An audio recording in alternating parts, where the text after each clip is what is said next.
আসসালামু আলাইকুম।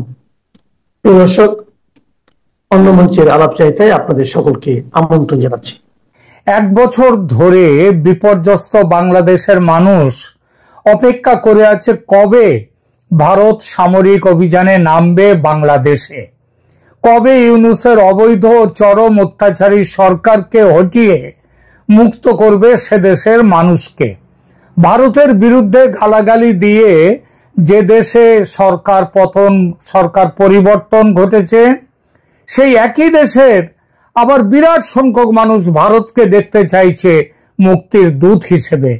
যেমন ভাবে ৭১-এ মুক্তির দূত হয়েছিল ভারত, কিন্তু ভারত অভিযানে নামেনি একটা বছর কেটে যাওয়ার পরেও।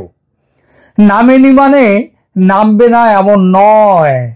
পরিস্থিতি যেদিকে যাচ্ছে এবং সম্প্রতি খুব দ্রুত যাওয়া শুরু করেছে, তাতে বাংলাদেশের মানুষকে মুক্ত করার সঙ্গে সঙ্গে নিজের দেশকে সুরক্ষিত করার প্রয়োজন দিন দিন বেড়ে যাচ্ছে ভারতের কাছে। শুধু যে মার্কিন যুক্তরাষ্ট্র এসে ঘাঁটি তৈরি করে ভারতের শিরোপীড়া তৈরি করবে তা নয়, সেই সঙ্গে চীন আছে, পাকিস্তান আছে, আর সেই সবের ওপর আছে বাংলাদেশের ক্রমশ জঙ্গিদের স্বর্গরাজ্যে পরিণত হওয়া।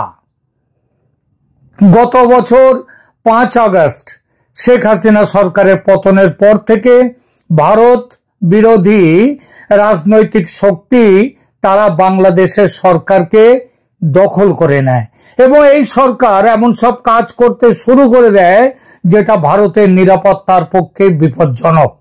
পাকিস্তানের সঙ্গে দরম মহরম শুধু নয়, পাকিস্তানের গোয়েন্দা সংস্থা আইএসআই এর প্রত্যক্ষ মদতে বাংলাদেশের সন্ত্রাসী জঙ্গিদের বোলাও শুরু হয়ে গেছে ডক্টর মোহাম্মদ ইউনূসের অন্তর্বর্তী সরকার প্রতিষ্ঠার দিন থেকেই।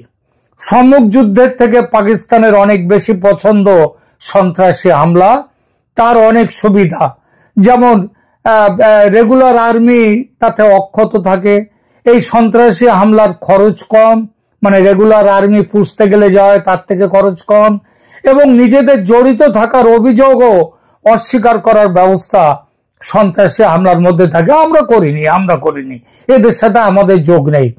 ইউনূস সরকার ক্ষমতায় বসার পর থেকে ভারতের নিরাপত্তা সংস্থাগুলো বাংলাদেশে জঙ্গিদের ভারতে অনুপ্রবেশের ক্ষেত্রে উল্লেখযোগ্য হারে বৃদ্ধি দেখতে পাচ্ছে। শেখ হাসিনার আমলে যেখানে এই ধরনের অনুপ্রবেশ খুবই নিয়ন্ত্রণে ছিল, সেখানে বর্তমানে এই সংখ্যা উল্লেখযোগ্যভাবে বৃদ্ধি পেয়েছে। শুধু বাংলাদেশের স্থানীয় জঙ্গিরা নয়, এদের সঙ্গে পাকিস্তানি জঙ্গিরাও বাংলাদেশকে একটি নিরাপদ আশ্রয় হিসেবে ব্যবহার করছে বলে গোয়েন্দা সূত্রগুলো জানিয়েছে ভারতে। বাংলাদেশি জঙ্গিদের অনেক সংগঠন মাত্র ১ বছরের মধ্যেই তারা সরকারি প্রশ্রয়ে নিজেদের অনেক সংঘবদ্ধ করেছে। এদের মধ্যে কয়েকটার নাম বলছি এখানে, যেমন প্রথমে আসে নাম আনসারুল্লাহ বাংলা টিম। ভারতীয় গোয়েন্দা সূত্র জানাচ্ছে আল কায়দার সাথে সংযুক্ত এই সংগঠনটি বর্তমানে ভারতের সবচেয়ে সক্রিয়। ২০২৪ সালের সেপ্টেম্বরে বাংলাদেশের অন্তর্বর্তী সরকার এই সংগঠনের প্রধান জসিমউদ্দিন রহমানিকে প্যারোলে মুক্তি দিয়েছে। গত কিছুদিনে অপারেশন প্রঘাত, তার আওতায় ভারতীয় নিরাপত্তা বাহিনী এই আনসারুল্লাহ বাংলা টিমের সংগঠনের ১৬ জন সদস্যকে গ্রেপ্তার করেছে। এরপর আছে জামাতুল মুজাহিদিন বাংলাদেশ বা জেএমবি। ২০১৯ সালে ভারত সরকার এই সংস্থাকে নিষিদ্ধ করে। নিষিদ্ধ ঘোষিত এই সংগঠনটি পশ্চিমবঙ্গের বীরভূমে সক্রিয়। ২০২৫ সালের মে মাসে, এই ২-৩ মাস আগে, এই সংগঠনের ২ আতঙ্কবাদীকে গ্রেপ্তার করা হয়েছে। এরপর নাম আসে লস্কর-ই-তৈবা। পাকিস্তান ভিত্তিক এই সংগঠনটি বাংলাদেশ হয়ে ভারতে অস্ত্র পাচারের নতুন রুট তৈরি করেছে। সন্ত্রাসী জঙ্গিদের বিরুদ্ধে অভিযানে সবচেয়ে উল্লেখযোগ্য ভূমিকা নিয়েছে ভারতের অসম রাজ্য সরকার।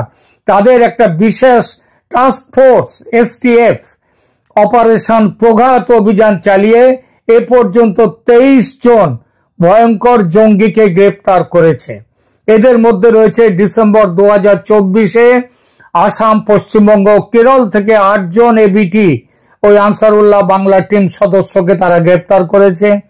জানুয়ারি 2025-এ ধুবড়ি থেকে জাহির আলী নামে একজন সন্ত্রাসীকে গ্রেপ্তার করেছে। ফেব্রুয়ারি 2025-এ চেন্নাই থেকে আবু সালাম আলী নামে আর এক সন্ত্রাসীকে গ্রেপ্তার করেছে অপারেশন প্রঘাত। পশ্চিমবঙ্গের বীরভূমের নলহাটি ও মুরারই থেকে JMB-র 2 সদস্য আজমাল হোসেন ও সাহেব আলী খানকে গ্রেপ্তার করা হয়েছে। এরা মুসলিম যুবকদের মগজ ধলাই ও রাষ্ট্রদ্রোহী কার্যকলাপে জড়িত ছিল। বাংলাদেশি মূল জঙ্গি ধরা পড়েছে। বাংলাদেশি মূলের যেসব জঙ্গি তারা ধরা পড়েছে ভারতের কর্ণাটকা, তামিলনাড়ু, কেরালা, হিমাচল প্রদেশ, দিল্লি প্রভৃতি রাজ্য থেকেও।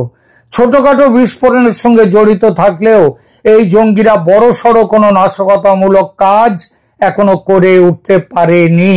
তবে এই বাংলাদেশি জঙ্গিদের ট্রেনিং দিয়ে বড় কাজের জন্য তৈরি করছে পাকিস্তানের ISI, এটা ভারতীয় গোয়েন্দা সূত্র বলছে। গোয়েন্দা সূত্রের তথ্য অনুযায়ী পাকিস্তানের ISI বাংলাদেশের পরিস্থিতির সুযোগ নিয়ে সীমান্ত এলাকায় জঙ্গি কার্যকলাপ বৃদ্ধির লক্ষ্য নিয়েছে। 2025 সালের জানুয়ারিতে ISI এর একটি উচ্চ পর্যায়ের প্রতিনিধি দল ঢাকা সফর করেছে, যা ভারতের উদ্বেগ বাড়িয়েছে।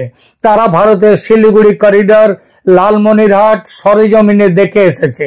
বাংলাদেশ জঙ্গিদের ভারতে অনুপ্রবেশের প্রধান রুট বা প্রধান ধরন বলে ভারতীয় গোয়েন্দারা যা জেনেছে সেটা হলো সীমান্তের ওপারে, মানে বাংলাদেশের পারে 10 থেকে 15 কিলোমিটারের মধ্যে সীমান্ত থেকে জঙ্গিরা পাকা ঘাঁটি তৈরি করছে, যেটা অনেকটা ডিস্ট্রিবিউশন সেন্টার বা স্থানীয় যোগাযোগ কেন্দ্রের মতো।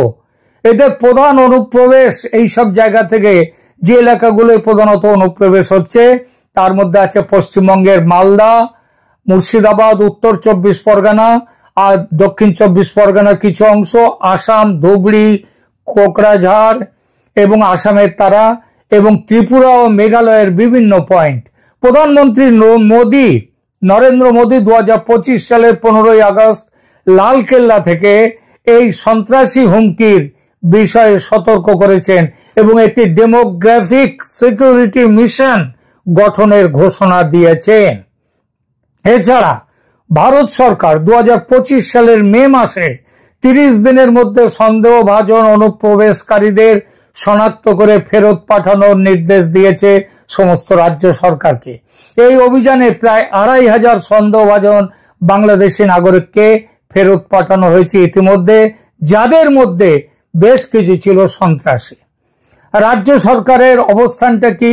পশ্চিমবঙ্গ সরকারের মুখ্যমন্ত্রী মমতা বন্দ্যোপাধ্যায় অনুপ্রবেশের ব্যাপারে নরমপন্থী, এটা নতুন কথা নয়। তার এই নরমপন্থা রাজনৈতিক বাধ্যবাধকতার জন্য মুসলিম ভোট ব্যাংককে ব্যবহার করার জন্য। আসাম সরকারের মুখ্যমন্ত্রী হিমন্ত বিশ্ব শর্মা আবার একেবারেই উল্টো। তিনি দাবি করেছেন যে গত 5 মাসে 5000-এর বেশি মুসলিম অনুপ্রবেশকারী ধরা পড়েছে এবং তাদের অনেক জায়গাতেই তাদের পুশ ব্যাক করে ফেরত পাঠানো হয়েছে। বাংলাদেশে জঙ্গিবাদ ও মৌলবাদের উত্থান যে শুধু ভারতের কাছে ধরা পড়েছে তা নয়, ইউনূসের প্রশ্রয়ে জঙ্গিবাদের এই উত্থানে আন্তর্জাতিক মহলও উদ্বেগ জানিয়েছে। বাংলাদেশের অন্তর্বর্তী সরকারের আমলে জঙ্গি কার্যকলাপ দমনে নরম পদ্ধতি অবলম্বনের ফলে জঙ্গি সংগঠনগুলো পুনর্গঠিত হয়েছে বলে বিশেষজ্ঞরা মনে করছেন। অন্তত 144 জন জঙ্গিকে বিনা শর্তে মুক্তি দিয়েছে জেল থেকে ইউনূস সরকার, বা এর সাথে আরো কিছু জামিনেও ছাড়া পেয়েছে আরো অনেকে। তাহলে ভবিষ্যতে বাংলাদেশের অর্থনৈতিক সংকট ও রাজনৈতিক অনিশ্চয়তার কারণে আরো বেশি সংখ্যক বাংলাদেশি নাগরিকের অবৈধভাবে ভারতে প্রবেশের আশঙ্কা রয়েছে। পাকিস্তান বাংলাদেশি নাগরিকদের প্রক্সি হিসেবে ব্যবহার করে ভারতে হামলা চালানোর সম্ভাবনা উড়িয়ে দেওয়া যায় না। সীমান্ত নিরাপত্তা জোরদার করা, বেড়া নির্মাণ সম্পূর্ণ করা এবং আঞ্চলিক কূটনৈতিক সম্পর্ক উন্নয়নের মাধ্যমে এই চ্যালেঞ্জ মোকাবেলা করার চেষ্টা করছে ভারত। তবে এত বিরাট সীমান্ত অঞ্চলে জঙ্গি অনুপ্রবেশ বন্ধ করা সহজ কথা নয়। এই পরিস্থিতিতে ভারত ঘোষণা করেছে জিরো টলারেন্স নীতি। ভারতের জিরো টলারেন্স যে নতুন নিরাপত্তা নীতি, সেটা কি? প্রধানমন্ত্রী নরেন্দ্র মোদী 2025 সালের মে মাসে অপারেশন সিন্দুরের পর জাতির উদ্দেশ্যে ভাষণে ভারতের নতুন নিরাপত্তা নীতি ঘোষণা করেছেন। এই নীতিতে 3টি মূল স্তম্ভ আছে। নতুন নিরাপত্তা নীতির 3টি যে মূল স্তম্ভের প্রথম স্তম্ভ হলো ভারতের মাটিতে, ভালো করে শুনবেন কথাটা, ভারতের মাটিতে যে কোনো সন্ত্রাসী হামলা হলে তার যথোপযুক্ত জবাব দেয়া হবে এবং ভারতের মাটিতে যে কোনো সন্ত্রাসী হামলা, সেই হামলাকে ভারতের বিরুদ্ধে যুদ্ধ ঘোষণা হিসেবে বিবেচনা করা হবে। অর্থাৎ আজকে যদি বাংলাদেশ থেকে আসা সন্ত্রাসীরা যদি ভারতের যে কোনো জায়গায় যদি সন্ত্রাসবাদী কাজ করে, নাশকতামূলক কাজ করে, তাহলে সেটাকে ভারতের বিরুদ্ধে যুদ্ধ ঘোষণা হিসেবে বিবেচনা করা হবে। যেমন করা হয়েছিল পহেলগাঁওতে ওই 26 জন নিরীহ ভারতীয় নাগরিককে ধর্ম দেখে বেছে বেছে হত্যা করার ঘটনাকে ভারত তার জবাব হিসেবে অপারেশন সিন্দুর ঘোষণা করেছিল। দ্বিতীয় স্তম্ভ, ভারত কোনো পারমাণবিক ব্ল্যাকমেল সহ্য করবে না। এই ব্ল্যাকমেলটা করতে আসছে বলা বাহুল্য পাকিস্তান থেকে, এবং পারমাণবিক আড়ালে লুকিয়ে থাকা সন্ত্রাসী আস্তানায় নিখুঁত ও সিদ্ধান্তমূলক আঘাত ভারত হানবে, তাই সে যেখানেই হোক না কেন। তৃতীয় স্তম্ভ, সন্ত্রাসবাদকে পৃষ্ঠপোষকতা করছে যেসব সরকার ও সন্ত্রাসী সংগঠন, এই সরকার এবং সন্ত্রাসীদের মধ্যে কোনো বাদ পার্থক্য করবে না ভারত। অর্থাৎ বাংলাদেশের সন্ত্রাসীরা যদি এসে ভারতের নাশকতা করে, তাহলে কিন্তু বাংলাদেশ সরকার, যে সরকার থাকবে, সেই সরকারকেও কিন্তু ওই সন্ত্রাসীদের মতো ধরা হবে এবং ভারত তার ব্যবস্থা নেবে। এই নীতির প্রেক্ষিতে দেখা যাক বাংলাদেশের সাথে যুদ্ধের সম্ভাবনা, সেই সম্ভাবনাটা যেটা বলবো বলে শুরু করেছিলাম, সেখানটায় হচ্ছে গত বছর আগস্টে ক্ষমতায় বসার আগে সাংবাদিকদের কাছে নর্থ ইস্টের রাজ্যগুলো নিয়ে ব্ল্যাকমেল করেছিলেন মোহাম্মদ ইউনূস। হুমকি দিয়েছিলেন যে অশান্ত করবেন নর্থ ইস্টের 7 রাজ্য। বিশেষজ্ঞরা মনে করেন বাংলাদেশের সামরিক হুমকি পাকিস্তান বা চীনের মতো প্রবল নয় যদিও, কিন্তু এটি একটি হাইব্রিড রাজনৈতিক চ্যালেঞ্জ উপস্থাপন করে। কি সেই চ্যালেঞ্জ? উত্তর পূর্বাঞ্চলে বিদ্রোহী গোষ্ঠীগুলোর পুনরুত্থানে সহায়তা করতেই পারে বাংলাদেশ, যেটা ইতিপূর্বে করেছে ওই খালেদা জিয়ার আমলে এবং অন্যান্য সময়ে। 2, অবৈধ অনুপ্রবেশ এবং অস্ত্র পাচার ভারতে করতে পারে সেই সুবিধাটা। আসাম, মণিপুর ও ত্রিপুরার মতো সংবেদনশীল রাজ্যগুলোতে তারা নানা রকম ভাবে অশান্তি সৃষ্টি করতে পারে। অন্তর্বর্তী সরকারের আমলে বাংলাদেশি জঙ্গি সংগঠনগুলি পুনর্গঠিত হয়েছে এবং হচ্ছে। আনসারুল্লাহ বাংলা টিমের প্রধান জসিমউদ্দিন রহমানীকে গত বছর সেপ্টেম্বরে মুক্তি দেওয়া হয়েছে, যা ভারতের উদ্বেগ বাড়িয়েছে। এর মোকাবেলায় কড়া অবস্থান ঘোষণা করেছে ভারত। নতুন নীতি অনুসারে বাংলাদেশি জঙ্গিরা ভারতে সন্ত্রাসী হামলা করলে সেটি যুদ্ধ ঘোষণার সমতুল্য হবে।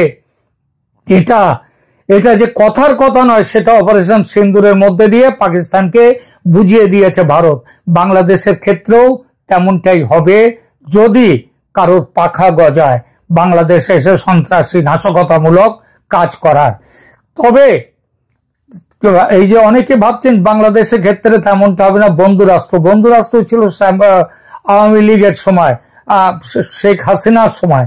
এখন ইউনূস সরকার ভারতের বন্ধুরাষ্ট্র নয়, বন্ধু সরকার নয়, তার দেশও এখন ভারতের বন্ধুরাষ্ট্র নয়। সুতরাং যে তাদের বিরুদ্ধে ব্যবস্থা না নেওয়ার কোনো কারণ নেই, তবে সেই ব্যবস্থা হবে সম্পূর্ণ যুদ্ধের পরিবর্তে সীমিত যুদ্ধ, সীমিত অভিযান। ভারতে ভারত প্রয়োজন মনে করলে সেটা যে এখানে এসে নাশকতামূলক কাজ হলেই হবে তা নয়, তার সম্ভাবনা দেখলে সেই সম্ভাবনাকে সমূলে কেটে দেওয়ার জন্য ভারত বাংলাদেশের বিরুদ্ধে সম্পূর্ণ যুদ্ধের পরিবর্তে নিয়ন্ত্রিত সামরিক অভিযান পছন্দ করবে।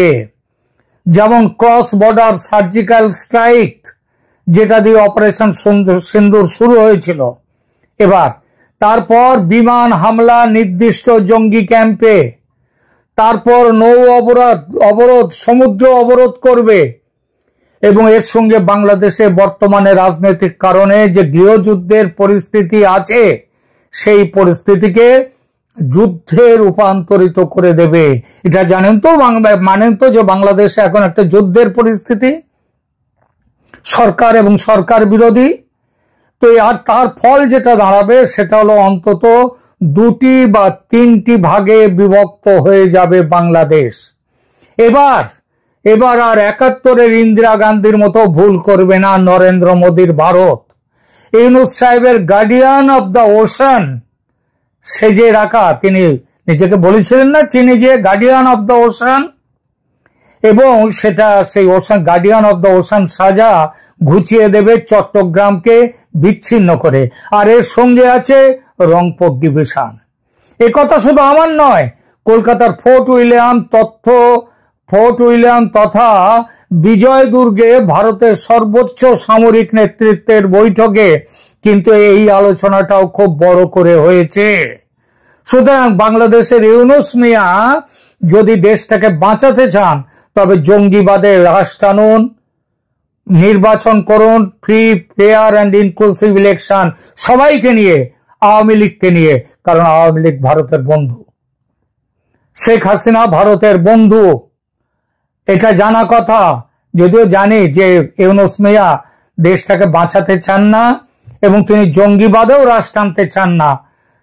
আর এটা জানা কথা, বোতল থেকে দৈত্য বের করে দিলে সেই দৈত্যকে সামলানো ইউনূস মিয়ার কর্ম নয়।